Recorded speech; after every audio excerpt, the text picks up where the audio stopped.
Did you know that in the Bible it mentions fasting 70 different times? It does. It was very important to God. It was very important. Luke 4, 2 through 4, it talks about when Jesus fasted for 40 days and the devil had came to tempt him during his fast. Now, a fast is denying the flesh. It's like a sacrifice to God. In Matthew 6, 16 through 18, Jesus had instructed his followers to fast in secret without making a show of it. You're not supposed to really let anybody know that you're fasting. You're not really supposed to talk about it. You're not supposed to brag about it. It is a way of connecting with God, but you're not supposed to let anybody know. You know, like when you go pray, you pray in the closet, you pray in secret. Well, this was along those same lines. In Isaiah 58, 6 through 14, it describes a fast where they were fasting for a reason. They were freeing the oppressed, feeding the hungry, removing chains of injustice. So you can fast for reasons. Most people will fast so that they can get their prayers answered, that they can hear from God. There's many reasons to fast. Pray for a when you're praying for a loved one, and for your when you are praying for a healing. There are many different reasons to fast. In Joel 2, 12 through 13, they were fasting because they felt like they were distant from God. So they were fasting to return to God with all their heart. And in Ezra 8, 21 through 23, fasting was a way to humble oneself before God and ask for his protection. So if you're feeling like you are really distant from God and not hearing from him, not feeling him, you know what I mean? You know if you're close to him. You know if you've been distant from him. You know that if you are separated from him.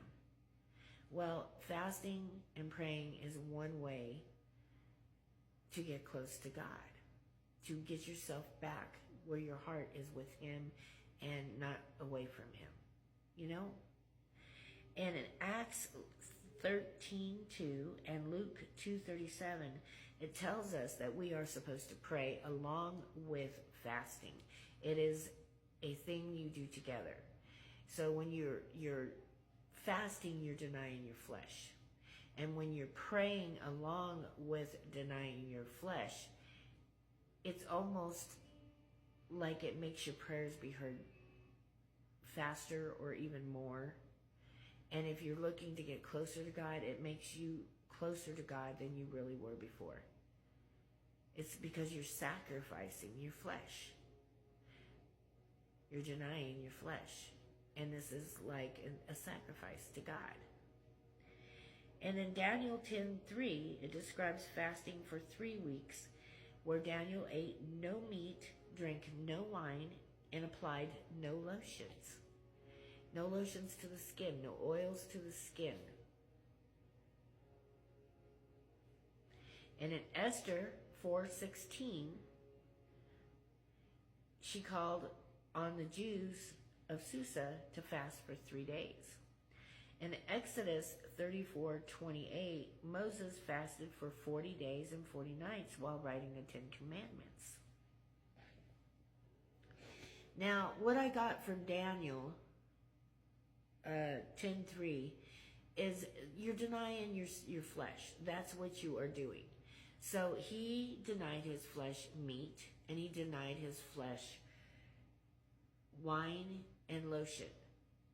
So it sounds to me like anything that you would actually feed your flesh or nourish your flesh with, you can deny.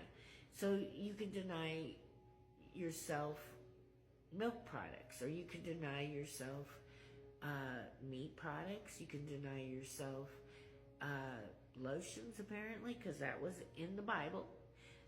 You can deny yourself a lot of different things. I would not necessarily deny yourself water, because you cannot go that long without water. And although there have been total fasts in the Bible, that is not something I would recommend, because people could harm themselves doing that. But you can deny your flesh. Deny yourself lotions. Deny yourself wine. Deny yourself soda. Deny yourself milk products. Deny yourself meats, sugars, caffeine. These are all things that would feed the flesh, right? Now, I know there are a lot of people who say that you have to be either total fast or no food whatsoever, or a Daniel fast, and that's the only way to fast.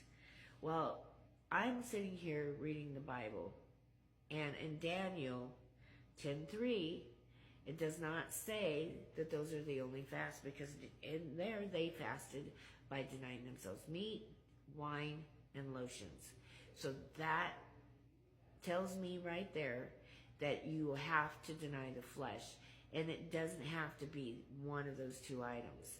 Although those would probably be a really good fast, because that is a really big sacrifice, to deny yourself total food or to deny yourself through the Daniel fast. Because the Daniel fast, although you get to eat while you're doing the Daniel fast, you are denying yourself meat products, a lot of things, caffeine, milk products, things. You're denying yourself quite a lot. Although not going without food. I myself do the Daniel fast because, honestly, I cannot go that long without food. I tend to have some hypoglycemia going on, and I can't go that long without food. And I know there's a lot of people who can't. But the Daniel fast is an easy way to go about fasting without denying yourself complete food. And I mean, you can do it different ways. You can deny yourself just certain things. But for me, I find that I can do the Daniel fast pretty good, so I do the Daniel fast. And it's entirely up to you to what you decide to do. Some people deny themselves electronics, social media, stuff like that. I'm not going to tell you you're wrong, because I think that's a pretty good thing to do. But I'm not going to tell you that that's the wrong way to go. And I've heard some preachers say that is not really fasting. That's between you and God. That's between you and God. I think it's pretty good. You're denying your flesh. You're denying your flesh, things that you enjoy doing. So I think it works for God. That's my opinion. And I think that you can do different fasts. Some people fast from, certain times of the day. Some people fast for a day. Some people fast for 3 days. Some people fast for 21 days. Some people fast for 40 days. I have never been able to fast for long periods of time, because my lifestyle, because my groceries aren't bought that way. The way I buy groceries, I can't afford to do that. But I can talk. I do fast for 3 days a month. That's what I do. And I try to do it in the beginning of the month. But, everybody's different. Everybody's different. But I try to do it at least once a month. I try to do this so that I can connect to God in the beginning of my month, every month. And I just started doing this recently, so this is not something I've been doing for a long period of time. But I found since I started doing it, I really seem to get closer to God, and it really helps. So I hope this helps you, and I hope you take to fasting and praying, and I hope you are blessed.